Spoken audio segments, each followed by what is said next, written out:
মাত্র 2.5 metre fabric, আর এটা hand batik cotton fabric.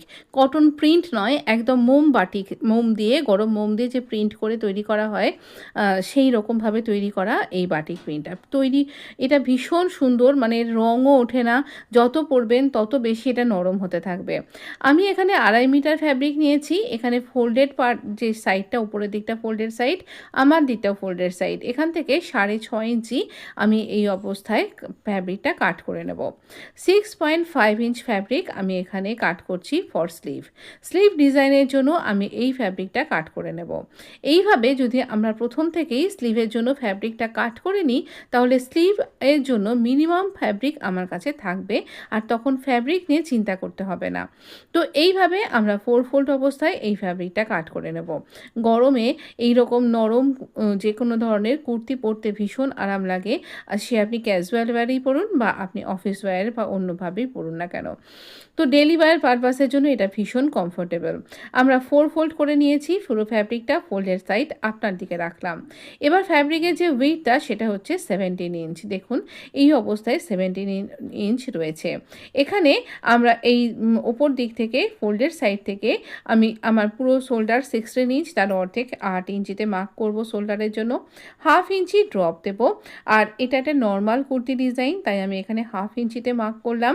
আর তারপরে যেখানে 1/2 ইঞ্চিতে মার্ক করেছি, তারপর থেকে আমি এখানে আবারও যা শোল্ডার নেব, তাই কিন্তু মানে 8 ইঞ্চি আমি আর্ম রাউন্ডের জন্য মার্ক করব।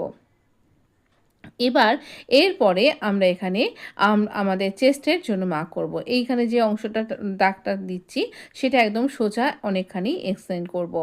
এখানে কতটা এক্সটেন্ড করছি, আমার চেস্টের 4 ভাগের 1 ভাগ 11 ইঞ্চি, তার সাথে 2 ইঞ্চি লুজিং দেব, দিয়ে 13 ইঞ্চিতে মার্ক করব। তো আমি কিন্তু একদম পুরো বডি ওয়াইজ যে মাপটা নেওয়া হলো, সেখানে 1 আঙুল গ্যাপ রেখে মাপটা নেব, আর তারপরে আবার সেখান থেকে আমি কিন্তু আরও 2 ইঞ্চি এক্সট্রা নিয়ে তারপরে 11 ইঞ্চি হলো, তারপরে 2 ইঞ্চি, এইভাবে আমাদের কিন্তু মাপটা নিতে হয়। যদি আপনি একদম বিগিনার্স হন, তাহলে এটা একবার আমার প্রথম দিকের ভিডিওটা দেখে নেবেন। এখানে দেখুন আমি এই মিডল পয়েন্ট দাগটার 8 ইঞ্চির মিডল হলো 4 ইঞ্চি, আর কোনা করে নিলাম, আর তারপরে এখানে ফিটিংসের মার্কিং, এইভাবে আর্ম রাউন্ডটা তৈরি করলাম। 15 ইঞ্চিতে হচ্ছে আমার ওয়েস্ট লাইন, সেখানে মার্ক করছি ওয়েস্টের 4 ভাগের 1 ভাগ 9.5 ইঞ্চ, তার সাথে 2 ইঞ্চি লুজিং দেব, 11.5 ইঞ্চ, এইভাবে আমি মার্ক করলাম। 2 ইঞ্চি ফুল বাস্টের জন্য রাখবো, আর তারপর এই অংশটা এরকম কার্ভ করে মিলিয়ে দেব আমার ওয়েস্ট লাইনের সাথে। এবার ওয়েস্ট লাইনের পর থেকে পুরো কুর্তিটা আমার এ লাইন সেভ করে মার্ক করতে হবে। এটা যেহেতু এ লাইন কুর্তি, তাই জন্য আমরা এখানে এ লাইন সেভ করেই মার্ক করব। আর এবার আমি এখানে স্কেলের সাহায্যে পুরো দাগটাকে কন্টিনিউ করব।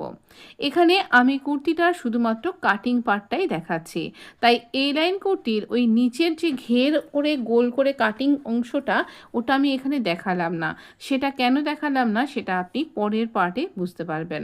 এখানে 0.75 ইঞ্চ আমি ফ্রন্টের ডেপথের জন্য মার্ক করে রাউন্ড শেপ দিয়ে নিলাম। আপনি স্ক্রিনটা একটু জুম করলে এই দাগগুলো আরও কাছ থেকে দেখতে পারবেন। এবার 3 ইঞ্চি নেকের উইডথের জন্য মার্ক করছি, আর এরপর এখানে আমি শোল্ডার স্লোপটা এইভাবে এরকমভাবে স্ল্যান্ট ওয়েতে মিলিয়ে দেব। আমরা ব্যাক আর্ম রাউন্ড থেকে কাটিংটা স্টার্ট করব। তাহলে আমরা কাটিং করে নিই। তবে একটা আমাকে মার্ক করতে হবে, দাঁড়ান। এই মার্কটা হচ্ছে এই যে ফোল্ডেড সাইডটা রয়েছে, যেখানে আমাদের ওয়েস্ট লাইনটা থাকছে, সেই ওয়েস্ট লাইনের দেখুন 15 ইঞ্চ আমাদের ওয়েস্ট লাইন। তো এই 15 ইঞ্চের ওয়েস্ট লাইন, আর এখানে আমরা যে এখানে মার্কটা করছি সেটা হচ্ছে 4 ইঞ্চি।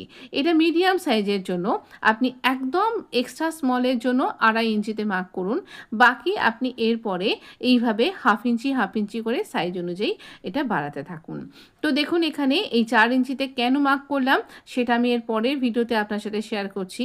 আপাতত এখানে আমি কাটিংটা দেখাচ্ছি।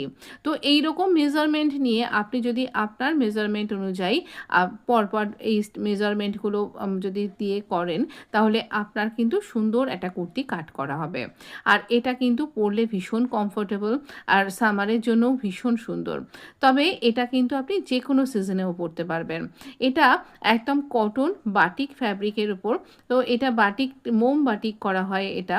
গরম মোম একদম হোয়াইট কটনের উপরে এরকমভাবে আঁকা হয়, তারপর টাই অ্যান্ড ডাই করা হয়। ভীষণ সুন্দর এটা। আর তারপর ডাই করা হয় যেকোনো রকম রঙে। আর তারপর তাকে আবার ওয়াশ করা হয়। তাই এটা কাঁচা হয়ে যায় বলে এতে কিন্তু আর রং ওঠে না। আর রংটাকে পাকা করবার জন্যও কিন্তু ব্যবস্থা করা হয়। আপনি এই ধরনের মোমবাটিকের কাজ কি জানেন? আমাকে কিন্তু জানাতে পারেন। তো এইরকমভাবে ভীষণ সুন্দরভাবে এটা তৈরি করা হয়। আচ্ছা, এইভাবে আমরা এখানে কাট করে নিলাম। আর এখানে ফিটিংসের কাটিং করতে একদম ভুলবেন না। এমনভাবে ফ্যাব্রিকটা জুড়ে আছে আলাদা করতে পারছিলাম না। এখানে আমরা দেখুন একই রকমের, তো তাই আমি এরকম ডাবল দাগ দিয়ে রং সাইডে মার্ক করে নিলাম। আবার এখানে জাস্ট একটুখানির জন্য আমরা এই ব্যাক পার্টটাকে ভেতর দিকে রাখছিলাম আর রেখে এইভাবে কাট করলাম। আমার ভিডিওগুলো এর আগের বেশ কিছু ভিডিও অনেকটা বড় হয়ে যাচ্ছিল। আমি দেখলাম ভিউজ ভীষণ কম। আপনারা হয়তো বড় ভিডিও দেখে আমার ভিডিওটা ওয়াচ করছেন না। তাই একটুখানি কয়েকটা পার্টে ভিডিওটাকে দেওয়ার চেষ্টা করছি। এটা কাটিং পার্ট, স্টিচিং পার্টটা দেখতে একদমই ভুলবেন না। অবশ্যই দেখবেন। সেখানে কিন্তু আমি বিশেষ কিছু রকমের ডিটেলিং আপনার সাথে শেয়ার করব। একটা কম এরকম ওয়েটের ফ্যাব্রিক আপনি তাকে কি করে একটা সুন্দর বুটিক স্টাইল কুর্তি ডিজাইন তৈরি করতে পারেন, সেটা আমরা পরের ভিডিওতে দেখব। আপাতত আমরা স্লিপটা দেখে নিই। 4 ফোল্ড ফ্যাব্রিক আমাদের। আর এখানে 4 ফোল্ড অবস্থায় নিয়েছি আমি 11 ইঞ্চি উইডথ। 8 ইঞ্চি আমাদের আর্ম রাউন্ড আর 3 ইঞ্চি এক্সট্রা নিয়ে চলবো। তাহলে স্লিপটা কখনোই কম পড়বে না। আমরা 7 ইঞ্চি আমার স্লিভের লেন্থটা। আমি স্টিচিং করবার সময়তে যদি মনে করি তাহলে একটুখানি স্লিভের লেন্থটা ডিজাইন অনুযায়ী বাড়িয়েও নিতে পারি। এবার এই যে ফ্যাব্রিকটা কেটে বাদ দিলাম সেটা দিয়েই হয়তো বাড়াতে পারি। এবার 3.5 ইঞ্চিতে ড্রপ দেব আর তারপর এখানে স্লিভের যে শেপটা সেটা দিয়ে নেব।